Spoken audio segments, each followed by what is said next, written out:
I got home late from a match. It's kind of dark outside. Just got home and do a little practicing. Didn't get a chance to play today or practice, so I'm going to spend a little time to put two rackets together, and then I'm going to use that racket cover on at a low weight and practice strengthening, practice that forehand. When, when you get that forehand, you want to have that lifting motion. It's your like slight forehand.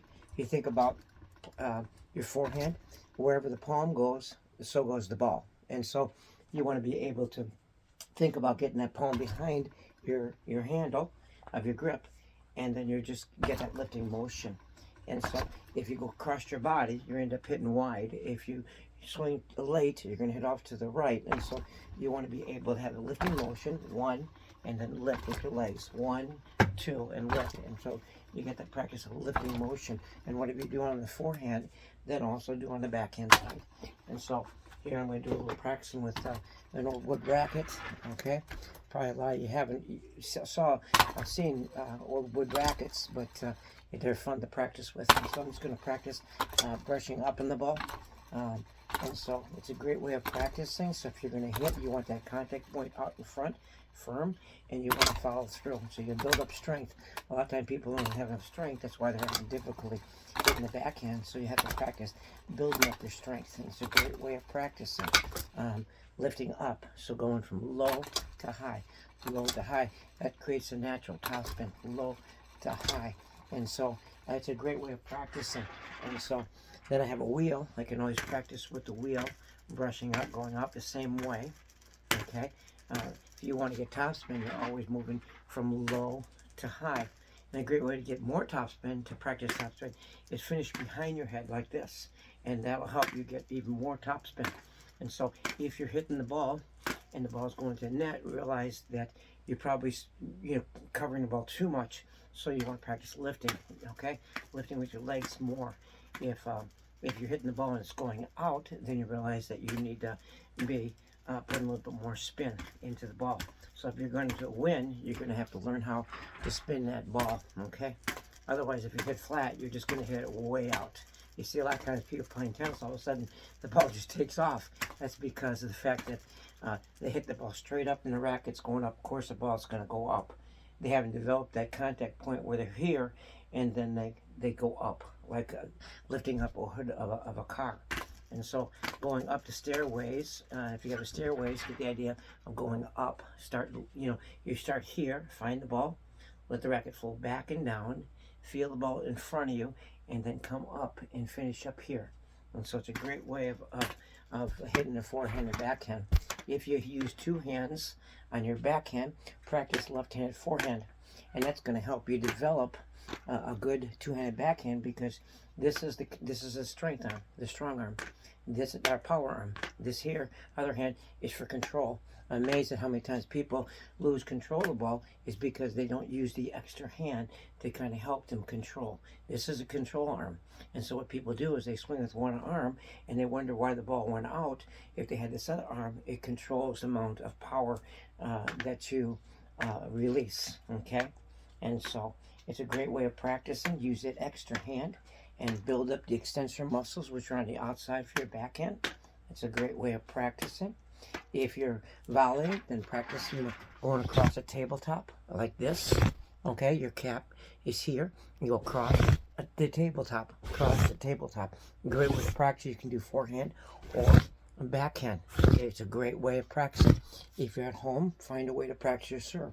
Take your, it's serving is like you want to have your knuckles up, and it's like throwing a ball. Okay, and so what you can do is you can take a half racket, but make sure that you have a hammer grip, okay?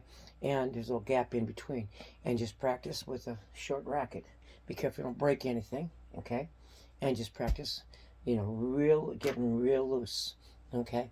And so it's a great way of practicing, okay? And so here, like I said, volleys, cap across the table. Right now I'm going across the bed to bed that I have here in front of me, back across here.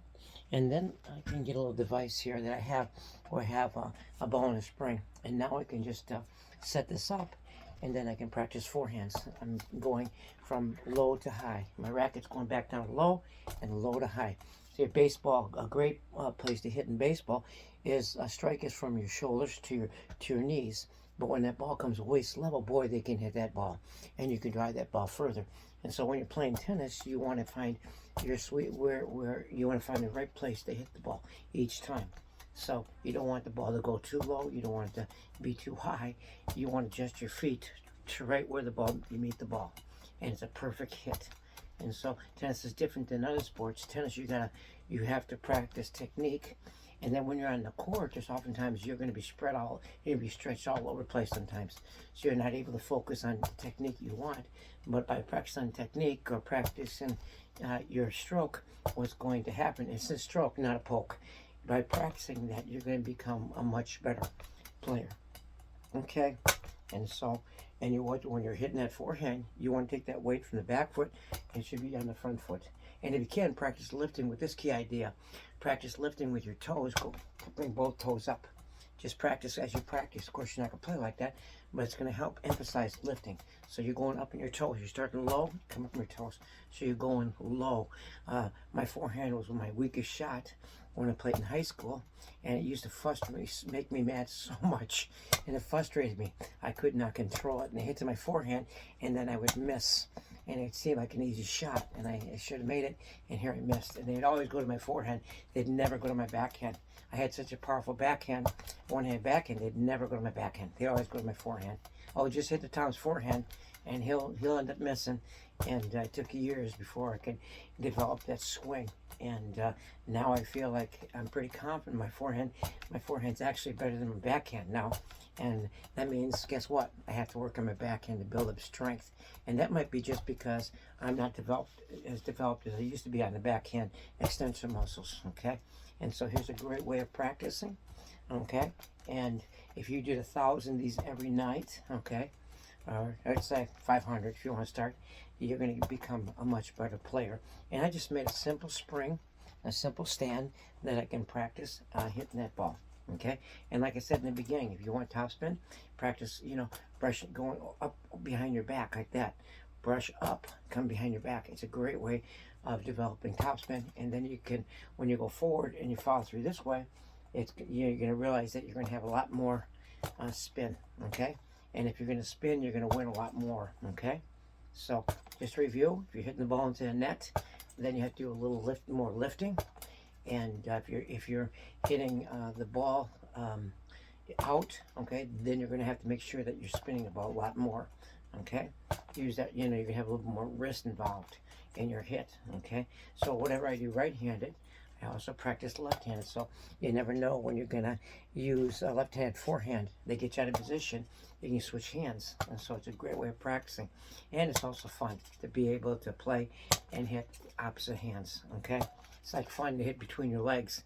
And so when I do it behind my back or between my legs, people think it's lucky. No, I practice it. And so you should also.